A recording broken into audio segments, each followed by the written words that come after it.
During the chaos of the American Civil War, one order of the Union would scar the area and its community forever. This is the origin of General Order Number 11. A border state, Missouri was the battlefront long before the armies officially clashed. This was a place for guerrilla warfighting. Here, it was most known for the pro-Confederate guerrillas of Missouri, known as Quantrill's Raiders, an estimated band of about 300 men led by William Clark Quantrill. They didn't travel far from home, which meant they relied heavily on a network of local support, friends, families, and neighbors. That network allowed them to strike suddenly and vanish just as quickly. General Thomas Ewing, head of the District of the Border's first attempt to terminate the guerrillas' raids, was by arresting all of the women and children in the area. The women and children were being held in the Union Prison in current-day downtown Kansas City. The jail suddenly collapsed on August 13, 1863, and 5 women were crushed to death, and the remainder were seriously injured. Many of these women were relatives of Quantrill's guerrillas. Immediately thereafter, rumors abounded in Missouri that General Ewing had given orders to rig the building so that it would collapse on the unfortunate women. This enraged Quantrill and his men because they didn't harm any women or children. They were off limits. Quantrill and his raiders retaliated. It was an eye for an eye. Then the Lawrence Massacre happened.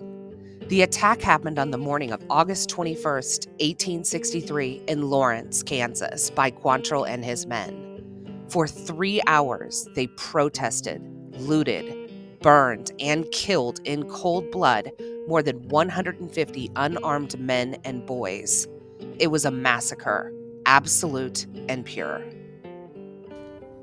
Both the building collapse and the Lawrence attack ratcheted up an already volatile border situation. The response of the Union had to be immediate and ruthless.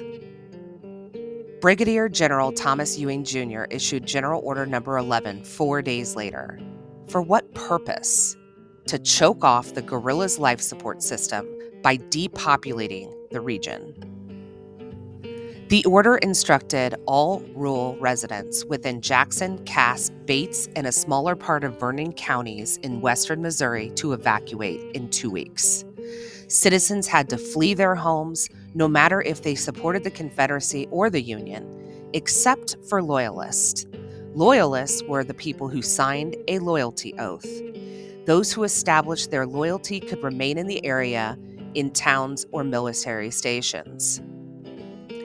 What followed was a nightmare for many.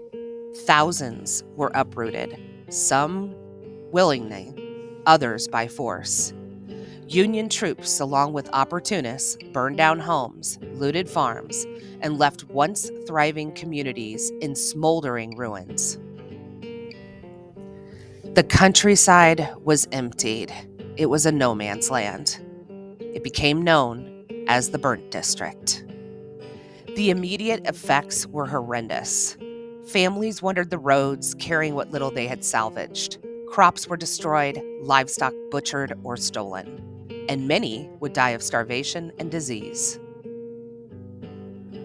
Although the Union may have destroyed attempts to stop the development of guerrilla activities, the cost in terms of support and blood was dreadful. However, most Missourians would not think of the Union as a liberator, but as an invader. The legacy of General Order Number 11 became a symbol of Civil War excess.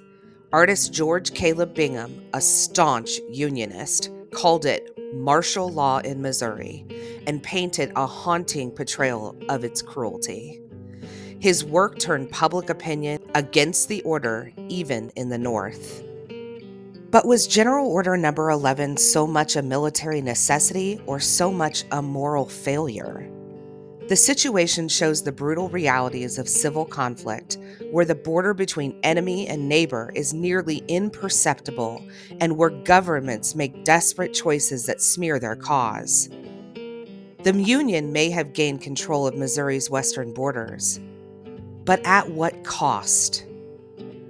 In the end, the Union may have acquired territory while losing its ideals in its fight to put down rebellion.